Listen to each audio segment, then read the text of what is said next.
Étienne, bonjour. Bonjour Vincent. Alors on va s'intéresser bien évidemment au premier trimestre de Sextant autour du monde, mais je dois rappeler qu'au T4 2018, dans la baisse, vous aviez surperformé. Pourquoi je dis ça? Parce que dans la hausse, là, vous avez sous-performé par rapport à votre indice de référence. Et j'ai l'impression que l'explication est toujours la même, c'est votre sous-exposition aux États-Unis. Tout à fait Vincent. Aujourd'hui, le fonds est exposé à 7-8% aux États-Unis, alors que l'indice mondial est exposé à près de 60%. Donc forcément, on a mieux amorti la baisse sur le Q4. Et là, forcément, les marchés actions ayant fortement rebondi depuis le début de l'année, on a un petit déficit de performance, parce que l'indice est quasiment à 15% sur le premier trimestre, alors que Sextant autour du monde est un petit peu plus de 10%. Il s'est passé de très belles choses en Asie pour le fonds, où là vous êtes assez notablement exposé. Oui, tout à fait. Donc sur la partie, on va dire Greater China, donc Chine, Hong Kong, Taïwan, Singapour, etc. Donc c'est la principale exposition du fonds aujourd'hui, parce qu'on a à peu près 25% des actifs investis dans cette zone. Et on a connu énormément de titres en fait qui ont rebondi de 30 à 40% sur le premier trimestre. Et ce sont les principaux moteurs de performance du fonds sur cette période. Il y a également une exposition du fonds au Japon qui va croissant, j'ai l'impression, trimestre après trimestre. Oui, c'est vrai que c'est une conviction qu'on a depuis de nombreuses années maintenant, mais qui se renforce dans le temps. Et c'est vrai que sur ce premier trimestre, on a renforcé des idées, on a eu des nouvelles idées également. Donc l'exposition au Japon est passée de 17 à 21%. Et c'est vrai que c'est un pays sur lequel on a beaucoup de convictions et qui a été renforcé récemment, parce qu'on a deux gérants qui rentrent d'un voyage au Japon au mois de mars. Et on a eu des confirmations, on va dire, sur l'évolution de la mentalité et des pratiques, on va dire, corporate sur notamment l'allocation de capital et un peu l'ouverture, un peu plus sur l'extérieur. Le gouvernement pousse à ça, mais il y a également un ensemble de petites mesures qui, additionnées les unes aux autres, font que j'ai envie de dire que le sens du vent est très favorable. Et donc on est conforté dans notre conviction sur le pays. Alors vous restez, ça on l'a déjà dit, très prudent à l'égard des États-Unis, mais vous n'avez pas été inactif outre-Atlantique, puisque vous avez profité de quelques opportunités pour mettre du Apple et du Facebook en portefeuille. Alors tout à fait, même si ce ne sont pas des valeurs qui ont des pondérations excessivement importantes dans le fond, on a profité de la baisse qui nous a semblé, on va dire, irrationnelle, on va dire, un petit peu sur cette fin d'année, pour pouvoir investir dans Apple et Facebook, avec aussi des histoires singulières bien entendu, mais ajoutées au phénomène de marché, on a pu avoir des décotes intéressantes sur ces deux titres pourtant très suivis. Et donc on en a un petit peu dans les fonds, donc on est toujours actif sur les États-Unis, on est prudent sur les valorisations, mais quand on a une bonne opportunité sous la main, on n'hésite pas à l'activer, y compris sur des entreprises qui sont parmi les plus grandes capitalisations mondiales. Comme Starbucks par exemple aussi. Tout à fait aussi, on a sur la deuxième partie de l'année 2018, on a investi dans Starbucks, on a récemment liquidé la position pour des questions de valorisation, mais on a pu en faire un peu dans le fond sur encore une très grande capitalisation, puisque c'est plus de 80 milliards de dollars de market cap. Donc on est très actif, pas que sur les grandes caps, mais là on a pu profiter de certains mouvements.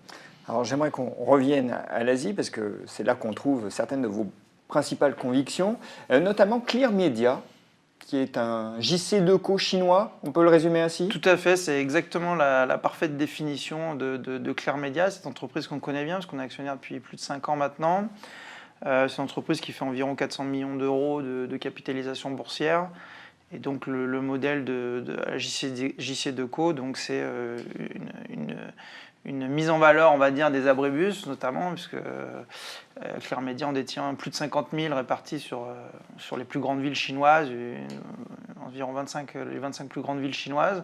Donc c'est le principal opérateur du pays avec des parts de marché très très fortes. On parle de plus de 70% de parts de marché dans certaines villes. Donc les barrières à l'entrée sont très fortes.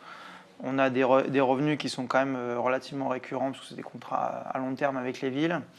L'entreprise est bien gérée, en croissance depuis 20 ans, puisqu'elle bénéficie de la croissance domestique de l'économie chinoise. Mais elle a connu quelques vicissitudes. Tout à fait, on a eu deux phénomènes qui nous ont permis aussi, qui ont créé de l'opportunité pour pouvoir se renforcer dans cette valeur. La première, c'est que la holding de tête, qui est une entreprise américaine, a été en faillite et sort à peine de la faillite, donc il y a eu énormément d'incertitudes sur le devenir de Clear Media, mais l'activité allait très bien et le bilan très propre de la société nous a permis de conclure qu'il n'y avait pas de souci sur ce point-là.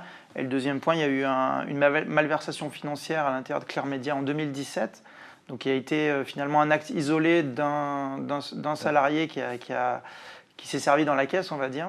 Donc le cours de l'action a été suspendu pendant de nombreux mois pour faire place aux investigations des autorités. Et quand l'action a recoté, donc en fin d'année 2018, il y a eu beaucoup de ventes forcées parce que les gens ne voulaient plus entendre parler de Clear Media. Donc le cours a perdu quasiment 40%, donc ça a été amplifié bien sûr par les mouvements baissiers de fin d'année. On a pu en racheter nous à ce moment-là, le cours a rebondi favorablement depuis. Et on est toujours très heureux d'être actionnaire de Clear Media dans ces conditions. J'aimerais qu'on parle d'une autre valeur chinoise, c'est Tang Palace. Là, on est dans le domaine de la restauration. Tout à fait, donc c'est un peu une nouveauté puisqu'on a découvert Tang Palace depuis on va dire, la deuxième partie de l'année 2018.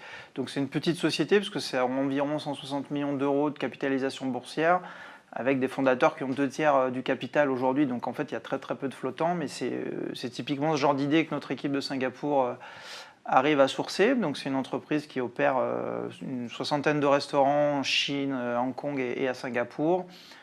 Ils se sont associés aussi avec des partenaires pour développer une dizaine d'autres magasins. L'entreprise croît de manière organique, on va dire de plus de 10% par an depuis très longtemps. Il y a un track record qui est très long de plus de 25 ans. L'entreprise gagne bien sa vie, on va dire. Et l'entreprise, pour diverses raisons, a été prise dans le mouvement de fin d'année, alors que les fondamentaux n'étaient pas du tout en question. Donc le cours de bourse a corrigé carrément de 40%. Ce qui nous a permis d'intervenir sur la deuxième partie de l'année, de se renforcer.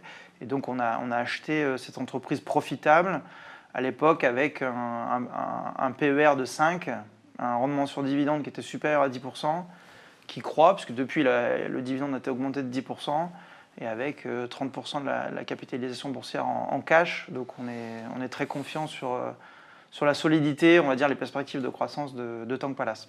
Pour conclure, est-ce qu'on peut dire que dans les mois qui viennent, ça sera toujours défiance relative à l'égard des États-Unis et cap vers l'Asie? Défiance, c'est peut-être un peu fort comme mot. On est prudent, on regarde ça avec beaucoup de prudence, mais toujours orienté, notre process est toujours orienté et drivé par les valorisations. Donc on n'hésiterait pas à faire beaucoup d'États-Unis si le marché nous offre des opportunités intéressantes. Étienne, merci. Merci Vincent.